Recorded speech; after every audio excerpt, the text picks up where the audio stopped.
Remember back at Barbagallo, they haven't been beaten in the West since 1996, and Paul Radisich put that record to rest as well, so things changing in 2001. Craig Lowndes, though, on pole position. His first pole for Ford and the first pole for the year for the Gibson Motorsport team. Scaife alongside David Bernard. Brilliant effort from the Haviland driver. This is the best qualifying performance so far from the youngster. He'll start out alongside Todd Kelly. Stephen Johnson and Russell Ingall out of row 3. Jason Brighton, good performance from John Bauer. They'll start out of row 4. Then Garth Tander in 9th position, Cameron McConville 10th, Paul Radisich 11th, Stephen Ellery, Mark Larkham, Greg Murphy, Larry Perkins, Marcus Ambrose, who had a little fire yesterday with a throttle problem back in 16. Sure did. Tony Longhurst and Cameron McLean. Brad Jones still struggling, but he's closed the gap there. 0.7 of a second. May not seem like a lot, but it's still a lot around Oran Park with something like 27 cars covered by 1 second in qualifying. Mick Donoghue making his return to the Ultra-Tune team. Paul Norris, not the speed he showed at Calder Park, right back there in 23rd. And Jason Bargwanna still struggling with the Valvoline machine. You've got to go all the way back to position 27 for there to be 1 second covering that group of cars from 1 to 26. Rodney Forbes, John Faulkner, Richards, then Jason Richards from Team Kiwi, Matt Neal, Thomas Mazira, Gary Holt and Luke Cedars, position 32. So 32 cars as usual, the capacity grid. And there's the pole sitter yesterday recording a 1 minute 8 flat or near enough to it. Quite an incredible lap. As he started his lap, he had a big sideways moment coming through the sweeper in turn 1. Lost himself a little bit of time, but in a very short space, I think 50 or 60 metres, the telemetry showed he'd actually caught back up the speed that he lost. So it was an amazing lap by Lowndes under enormous pressure and nailing the 6th different pole position winner from 8 rounds. This has been a most competitive V8 Supercar Championship. That's one of the things, one of the features of the shootout is the gaps between the cars have been, if anything, artificially opened up by comparison to pure qualifying. But one of the great things about it is we're getting different results in terms of the pole sitter, and that's good. The variety's a good thing. And who's your money on then for the first corner? It's a hard call, isn't it? I reckon. Yes, your team. I forgot. It's very hard to be impartial here, but I'd say there's a chance that Mark will make a pretty good start. These guys have been so strong here in recent years, but it's going to be a great contest between these two drivers, Scaife and Lowndes. The last time they got together, 36 laps, by the way, the Ford race analysis, 94 Ks, about 45 minutes of racing. We talked before about that 1 second covering such a large group of cars. Now the pit window, the theoretical pit window opens between laps 6 and 26 for their compulsory. It's going to be interesting to see how Bernard goes, because that's his best position so far and he's really charged. Waiting for the all clear as the final cars come into place. Some people are already virtually sitting on the ribbon, but you can hear the cars in the background. That's incredible, isn't it? I wouldn't like to be a valve or a valve spring right now.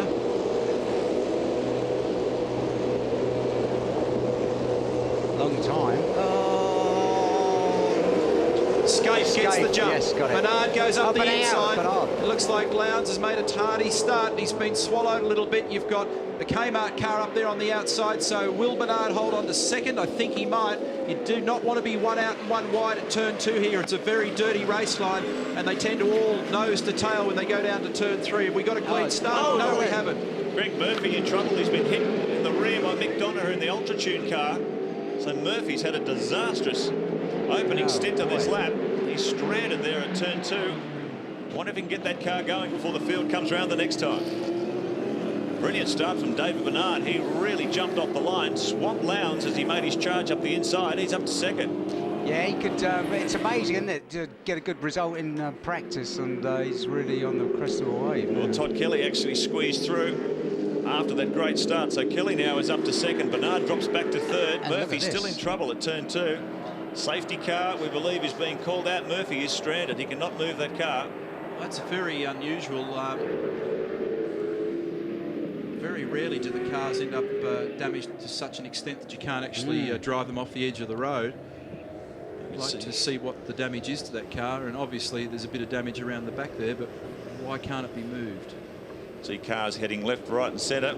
Mick Donoghue followed Murphy across the grass. He had everything locked up, drilled the back of the Kmart car. Murphy went only a few metres beyond that. There's the safety car signs, waving yellow flags, so not even one lap in anger. And there is Greg Murphy. Probably can't understand himself why he can't move the car. Did you actually? I didn't actually see the beginning of that. No, we might try and catch that on one of our Shell Helix replays, but there is often drama when you get to the first corner here. They've got quite a wide main straight at Oran Park and a very narrow race line. When you go through that kink down there at turn 1, there's a little short straight section then for this second turn. Look how dirty it is around the edge of the road there. Replay of the start. We'll see if we can find some answers for you. Lowndes gets swamped by Skate, but look at Bernard up the inside. He really got good traction in the Haviland Ford. Kelly came around the other side, so they boxed Lowndes' ears. Johnson went up as well. So there was a real push and shove through that first turn. Who's that, Steve? Ambrose. Ambrose. Oh, yeah, boy, Ambrose. Now you could see the avoiding action that Mick Donoghue took. He was out on the grass. And the glimpse that I saw of Murphy's car looked like the left front wheel was all skewed, like he'd broken a steering arm or something. And there's Greg Murphy out of the car. Big disappointment for Greg. He's currently 6th in the Shell Championship Series points, says the Kmart Racing team. Lights are out on the safety car as the field comes down off the top of the hill at the dogleg, with Mark Scaife in control from Todd Kelly, David Bernard, Craig Lowndes, Stephen Johnson, Russell Ingall, Jason Bright, Garth Tander, John Bow and Paul Radisich. Scaife's got them all bunched up behind him there, and away goes. That was a very late dive into the pits by the safety car. Look at Lowndes. And Lowndes up the inside of Bernard. Looks like he's got a better run on David, and he might make this stick. This is the battle for third. No, Bernard takes the ground back off him again. You can see Craig just breathing down his neck at the restart. Right on the outside of Johnson. Ingall just gets a little bit of a help from Tander. Radisich in there too. Bowes of the field's trying to settle back into single file formation on this first lap. Just seeing Glenn Seaton, that terrible moment at Eastern Creek when the FTR Falcons were caught out leading the race. There's been some debate whether it's actually an advantage or a disadvantage to lead these races, particularly before the compulsory pit stop.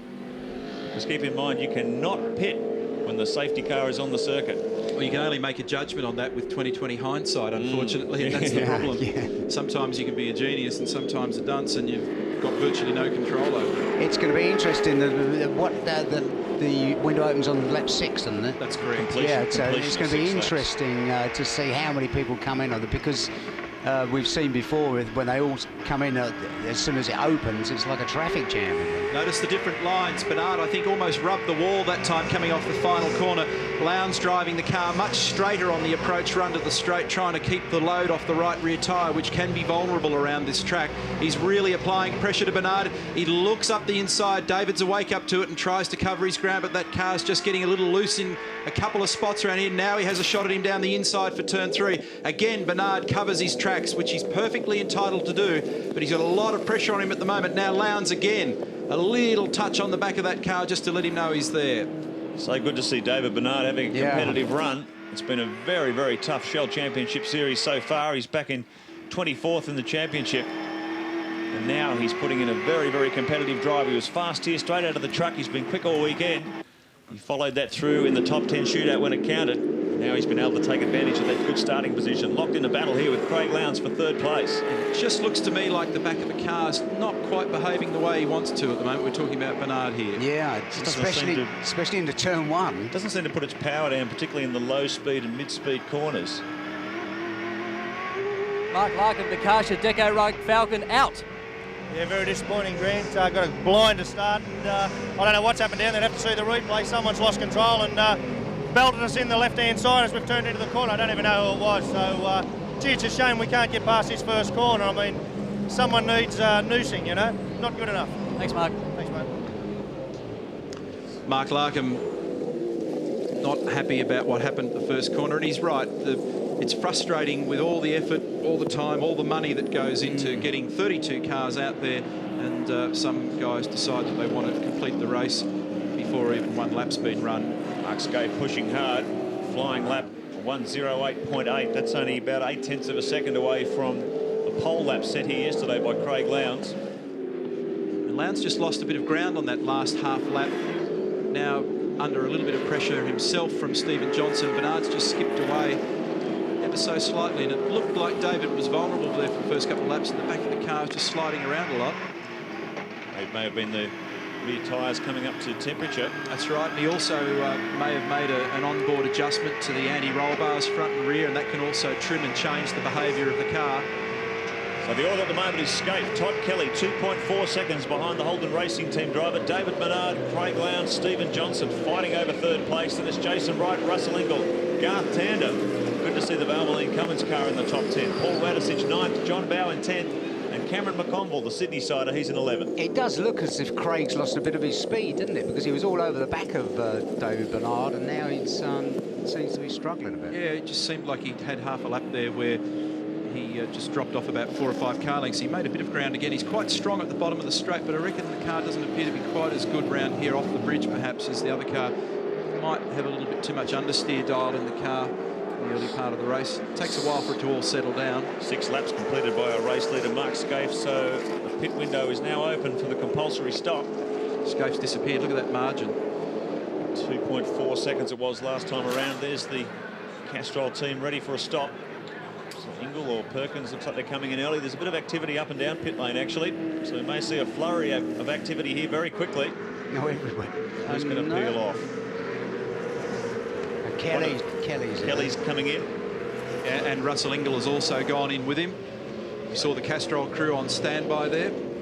Here they are. Glenn Seaton's coming in as well. Paul Morris. Slow it looks. It's a long way. One of the things that we looked at yesterday was it takes about 35 seconds, excluding the stop, to just transit the pit lane here. Now, if anybody does get a stop-go penalty at this track, as a percentage of lap time, it'll be a big penalty on this circuit. So, different strategies being played out here. Kmart team taking the safe option, get in and out as soon as you can. But as we've seen so many times, particularly by the Gibson Motorsport team, they like to run with a bit of clear track in front of them and try and leapfrog these guys.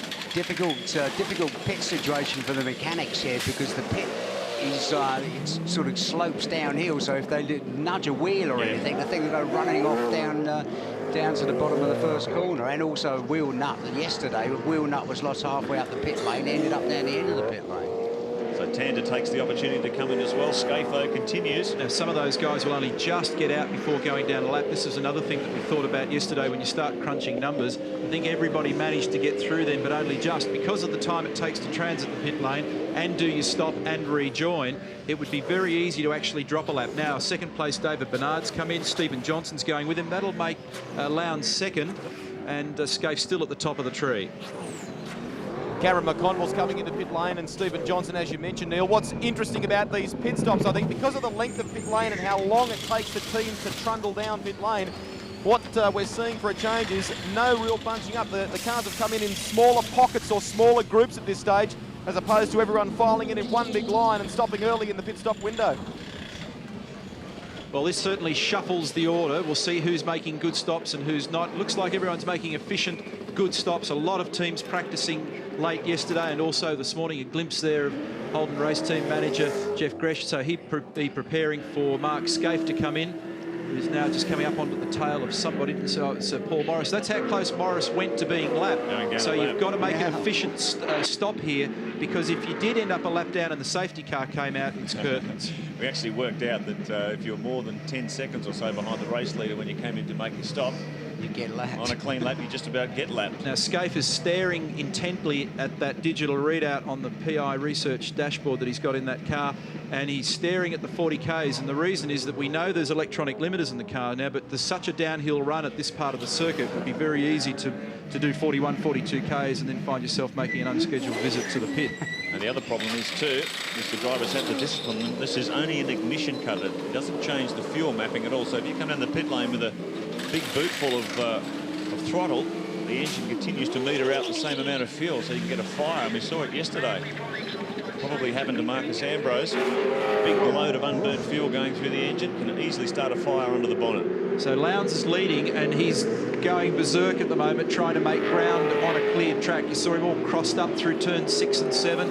What he'll try and do now is really make hay while he's got an empty bit of track in front of him. Fastest lap so far for Lowndes is a 9.9. He's just done a 10.2, so he's probably hitting some traffic. Really, really critical this. We've seen the Gibson Motorsport team do it a number of occasions. But a clear bit of track.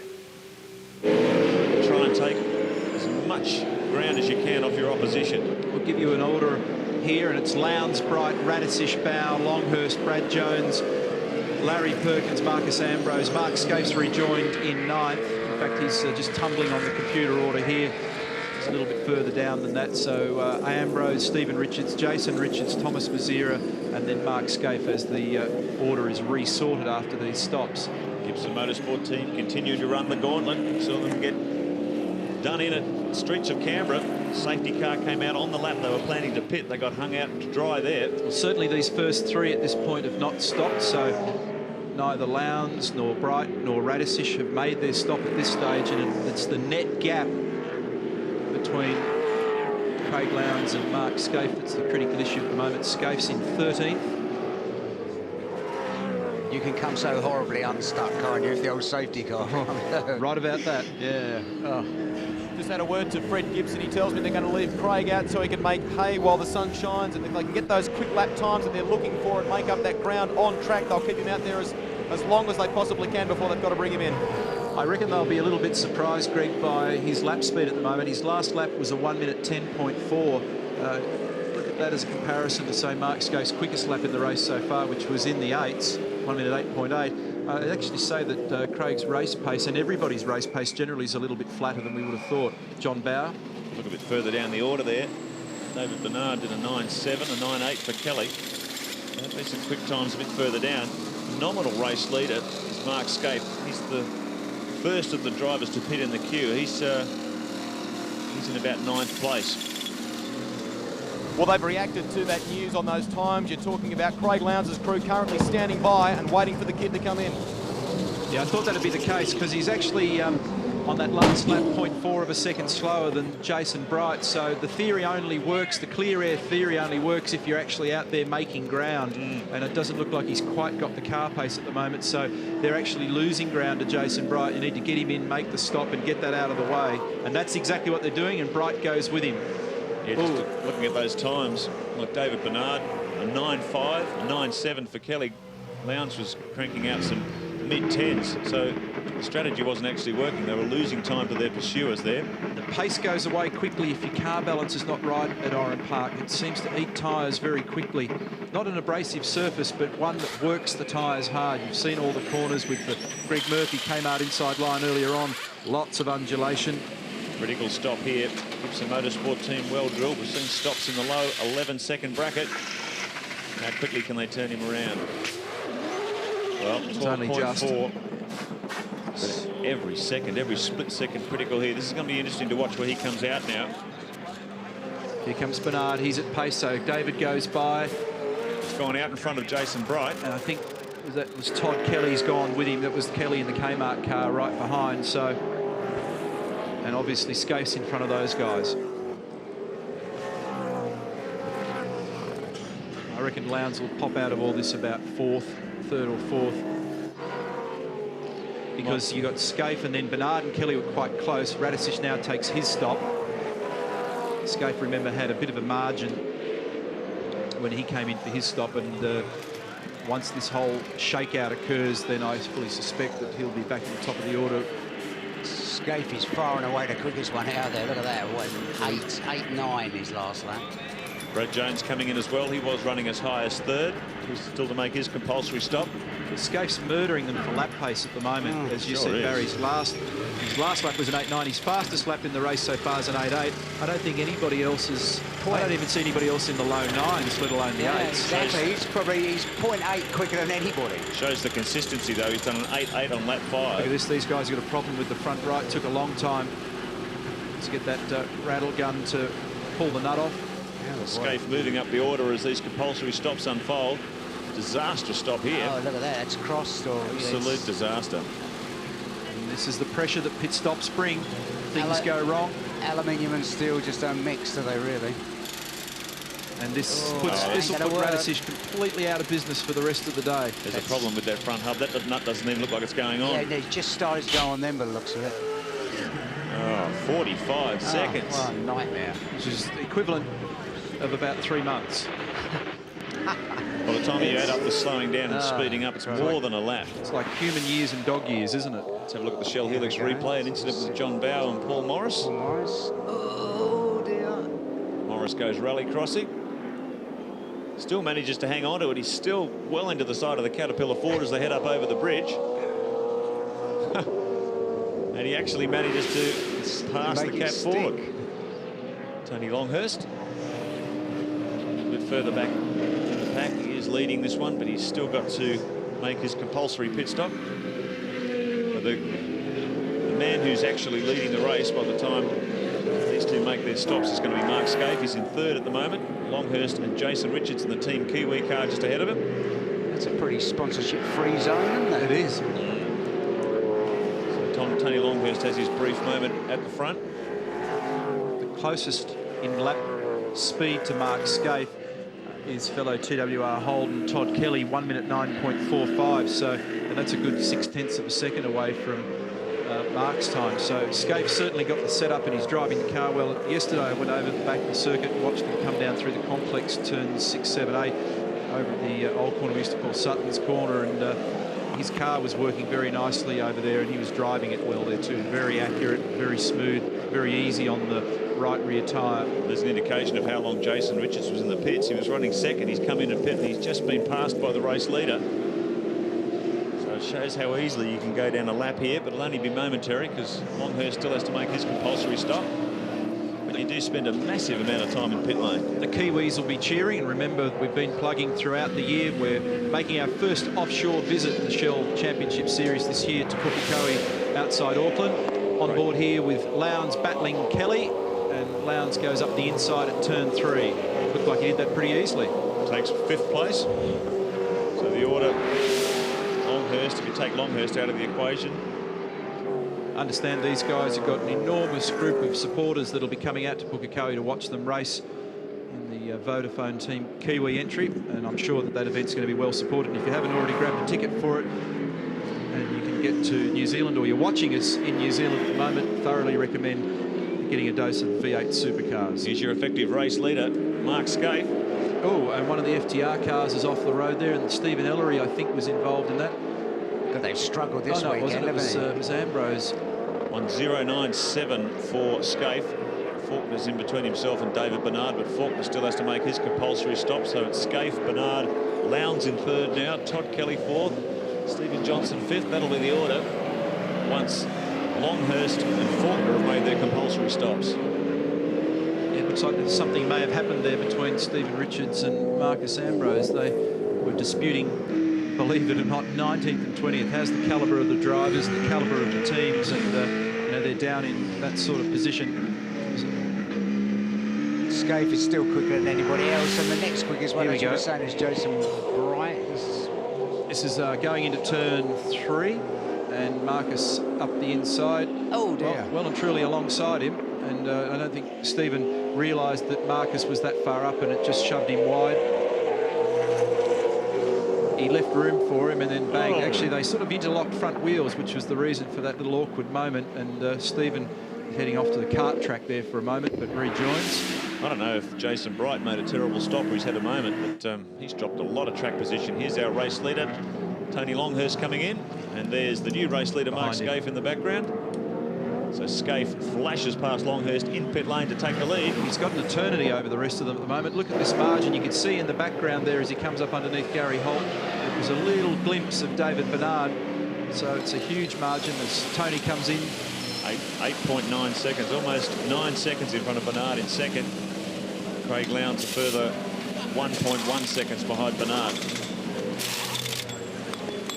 Just to look at who are the winners and losers of that pit stop round. David Bernard was one of the quickest on the times that we managed to get at 9.8 seconds, a lightning stop. Some of the slowest, Jason Bright at a 21-second stop, and Marcus Ambrose at a 19. His gun jammed, but lucky for John Bauer, the car lurched when he left pit lane and surged forward. It did go over the 40-kilometre-an-hour pit limit, but not for long enough, so he won't be penalised and won't cop one of those severe stop-go penalties. So that's an interesting interpretation. Yeah, how does that work? I don't know. Interested to find Where does out it say that in the regs? If you exceed the speed limit for not for very long, then you won't get your legs slapped. Another 9.6, 1 minute 9.6 for Scaife, so 9.7. So very consistent, and you look at the times below him, everyone's running in the 1 minute 10-second bracket, so he's still punching out fast laps relative to the rest of the field. He's got 9.4 seconds over Bernard. See Bernard having a competitive run here. Lowndes is only 1.7 seconds behind Bernard. And and they're doing virtually identical lap times. So Mark Scaife's got this one by the throat. Brilliant work by the Holden Racing team, not only in the speed of their pit stop, but just by their enormous track speed. They really are hosing everyone here, just with very, very impressive lap times. Well, it's a 9.4-second margin, Scaife to Bernard, and then the battle is on with Craig Lowndes third, Todd Kelly, John Faulkner up in fifth, Stephen Johnson, Russell Ingall, and Garth Tander eighth. Cameron McConville is inside the top 10. Jason Wright, though, just outside it. More V8 Supercars from Oran Park after this. Lowndes is up into second place and pulling away from the Haviland Ford. Got quite a margin over David now, so that'll reset the front row back to a Scaife Lowndes front row for the second race if it stays like this. We've still got 11 laps of racing to run. So the order: Scaife, Lowndes, 12.9 seconds behind Scaife. David Bernard back to third, then it's Kelly, Johnson, Tander up to sixth, Ingall in seventh, McConville in eighth. Bright now is into the top 10, he's in ninth, Jason Bargwanna in 10th. So the two Valvoline Cummins cars in the top 10. So far, so good. They got the forecast wrong. It's supposed to rain here today, isn't it? Well, it's been pretty wet in Sydney, but out to the southwest, it's been a little bit better all weekend, thankfully. We're watching Craig Lowndes, his last lap, a 1 minute 10.4, which was nearly 3/10 quicker than Scaife. Mark's got a 12.9. Bernard gets wide. He actually dropped the left rear into the dirty part of the track off the bridge. That's why the big margin. Pretty lucky there, wasn't he? Actually, he was very lucky. Whoa, dear me. He gathered it up. Yep. You might be wondering why we say lucky when you make a mistake and drop a position, but lucky because if he went off the road, on the edges of the track at the moment, Barry, it's so wet. We've had so much rain in Sydney in the last week that you'd bury the thing to the gunnels if you went off the edge of the road at the moment. There's so much mud. 12.9 seconds, the gap between first and second. Scaife's just on a 1:10.6. Lowndes a 1:10.3. So Lowndes really got the foot down now. It's closer to 3/10 of a second, but I would suspect Mark Scaife is looking pretty comfortable out there at the moment. I didn't think John Faulkner was going to let him by then, and Lowndes had momentum. I thought we were going to have a bit of a moment, but it didn't occur. Car 2, Jason Bright, he's back in 8th at the moment. Costly pit stop for him, and this little battle here is actually quite a good one. It involves Russell Ingall, Jason Bright, Cameron McConville. Jason Bargwanna's up there as well after a frightful qualifying, and he's not far adrift. You can see it just in the background in the Valvoline car. He was lurking there. He's done an amazing job, actually, to get up into the top 10. Already qualified. I don't think I've ever seen Garth Tander look so miserable as he looked yesterday. Bargwanna qualified 24th. He's up inside the top 10, so that's a great job by the Valvoline Cummins team. One of the features of Garth's race days, typically in recent times, has been his just determination to keep on digging. He's 6th at the moment, and you know, it's well documented that they've not been having the year that they had last year, but they continue to fight and they're doing a good job. They've obviously got cars working better on the race day, but it's too late because outfits like this are getting it right on every opportunity, whether it's qualifying, starting. It's the sort of stuff we covered at Calder. All the aspects of the game are being well covered by them. There's the margin, Scaife to Lowndes. Scaife is off on the way to turn 4. Lowndes is exiting turn 2. Last time through, the computer says 12.4 seconds. Lowndes has gone a fraction quicker than Scaife again. It's interesting their times have stabilised now. If anything, Craig's a little quicker, but you'd expect Mark to roll out of it ever so slightly just to look after the rear tyres. But it would appear as though the way their various cars are trimmed that Mark's has plateaued much later in the race than Craig's.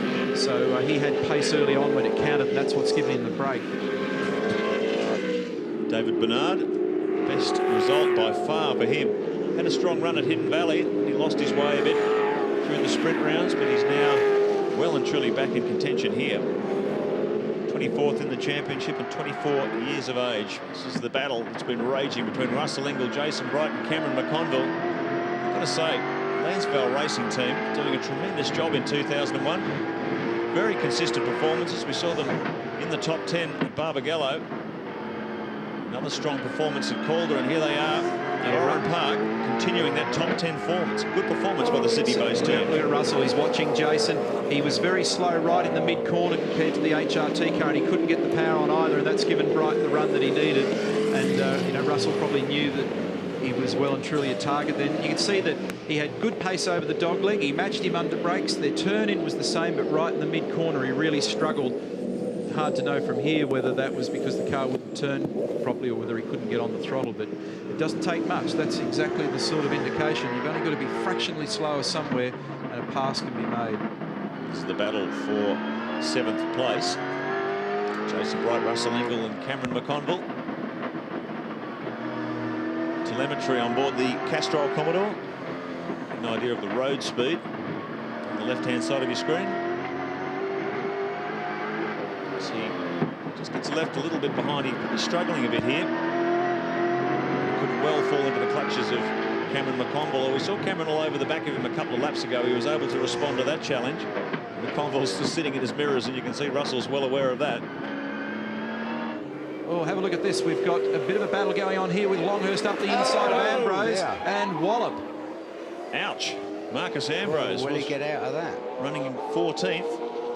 Isn't it amazing how the fortunes of these two Stone Brothers Fords change around? David Bernard's been on the absolute receiving end for the first half of the season, and now things are going bad for Marcus, and David's form's picking up. I was going to make the comment, here's another replay of that situation with Longhurst up the inside. Ambrose turns in, they make contact. See the big dent in the back of Tony's car there. Off he goes. The point that I was going to make was that Cameron McLean, when we went away in the break, had smoke coming from his car. Looked like he might have just rubbed the wall or another competitor. He had a lot of damage around the right rear corner of that car. Lowndes has taken another second out of that lead. It's down to 8.6 seconds. You do get the impression that Mark Scape is a hugely experienced driver. He's probably just protecting these tyres to make sure he's got a good selection of rubber for the second 45-minute race later on today. Well, Gary Rogers, there's some smiling faces down here in your pit garage. The boys were well outside the top 20 in practice, but at the moment GT's in 6th position and Jason Bargwanna's 10th. Yes, Greg, they're going well. I mean, we've struggled this year, particularly with qualifying, but I mean, here Garth qualified 9th, and I think that shows, you know, we're still not where we need to be, but we're certainly improving, and I think as the year goes on, we can do a little bit better. The team had a fairly successful test in the days leading up to this round at Winton, didn't they? Yeah, we've always done well at Winton, and that perhaps can be a little bit confusing because maybe we're basing too much of our application to different circuits on what we're doing at Winton, and you know, various circuits have various opportunities that perhaps Winton doesn't present, and I think we've probably got to get away from that a little bit. Well, Gary, things look like they're getting back on track. Well done. Thanks very much, Greg. Well, they certainly are, because Tander goes up the inside of McConville coming onto the straights, so that's another one that they can tick off, I should say Bargwanna. But it's definitely been an improved race run by comparison to the qualifying thing that Gary was talking about. It's interesting that maybe they've reached their use-by date. Larry's come in, by the way. Problem there for him. Maybe they've reached the point where they're no longer getting valuable information from their testing at Winton. You can't spend too long at one circuit. You start to lock into the traits of that circuit and they don't apply everywhere else. A lot of the Queensland teams complain about that. I know they test at Queensland Raceway. You can grind around there and look like a hero, and you take those gains to another circuit and they don't translate at all. Mark Scaife, field day here for Holden Racing Team. He's just cruising. 2 laps remaining. Yeah, he's just absolutely creamed them. I mean, he's just taking it nice and easy now, saving his tyres down to 7.5, 6.8, but it's nothing to worry about. No, well under control. So they have been the dominant force at Oran Park for many, many years. Started in 1996. There's Brad and Glenn having a little dice. This was raging at Calder for 432nd position. They were both talking. I saw them both last week, and they were bluing about how crazy it was back in the pack at Calder, and they've renewed that little battle. They're in 11th and 12th at the moment, which is a reasonable recovery. Both of them, I think, were around the 19th, 20th or thereabouts. Oh, Tander up the inside of Bright. Bright's. And vice versa. Yep. Really trading positions toward the end. These two are fighting over 6th place. And again. Yes, and again. Nice one. Switchback. Tander up the inside. They're going to go side by side off the bridge. There's nothing between. There's a little bit of contact there too. So Jason Bright, as we've seen, standard practice for the Holden Racing Team driver. Starts the weekend off slow and forges his way toward the front. And he is putting together one hell of a consistent championship. It's funny, he's always struggled with that car, hasn't he? From a brand new car, and it's always struggling to get it set up. But even when he took that race win at Adelaide, Baz, he came right from the back of the field. So it's been the way he's achieved his success throughout the year. Not strong in qualifying. when it comes to the race, he just gets his head down and he just continues to bag big lots of points everywhere he goes. One to go. This should be an interesting last lap. Well, down at turns 4, 5, 6, they constantly traded spots, so it will be interesting. Bit of a hit there. That's not a good place to be on the outside at turn 3, but he'll try and crisscross him and go up the inside for the next corner. Garth Tander defending hard in the Valvoline's Cummins machine, and Bright has a sniff up the inside, but Tander's got the racing line well and truly covered. Scafie just about knocked this thing into neutral 10 minutes ago, didn't he? And 1:11.7 his last lap, so he is absolutely in cruise mode. Holden Racing Team fans give him a big cheer. He's absolutely dominated proceedings here as he points it toward the start-finish line to take victory in race 1, round 8 at Oran Park. Well done to Mark Scaife, the reigning Shell Series champion and championship leader in 2001. That'll do his championship campaign no harm. Yeah, he held on, Tanner. Tanner just held on as Bright tried everything to get past the Valvoline Cummins car. There's second place man Craig Lowndes. 5.6 seconds was the difference at the end. But looked like Mark Scaife well and truly in cruise mode. He had this race shot to bits. I'll tell you what, the race pace at the end was very slow for everybody. You know, Scaife 11.7, Lowndes 11.2, Bernard 11.4, Kelly 12.1. They were the last laps recorded by each of the top runners. That's not quick round this track, so they're really limping home tyre-wise at the end. 10 tyres allocated this weekend because of the longer races, so they'll make up their best set for race number 2 as Scaife acknowledges the marshals in the crowd, and Craig Lowndes finishing second.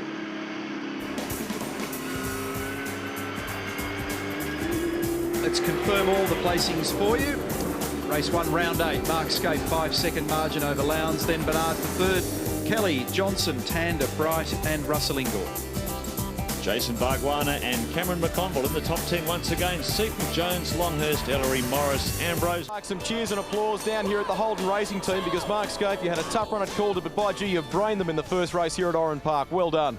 Well, Rusty, I mean, the car was just fantastic. I mean, we had to get a good start. The car got off the line pretty well, and then after that, I was able to conserve the tyres. I mean, I drove it around pretty gently at the end there and made sure that they're in good nick for the rest of the day. So, looking forward to another one. Looked like a jet, mate. The car itself is handling superbly. Oh, just fantastic. I mean, it was probably a better car I've said through the weekend on on used tyres, and it showed up then how consistent it was. So, looking forward to another trouble-free, drama-free race. Good luck. Thanks, mate.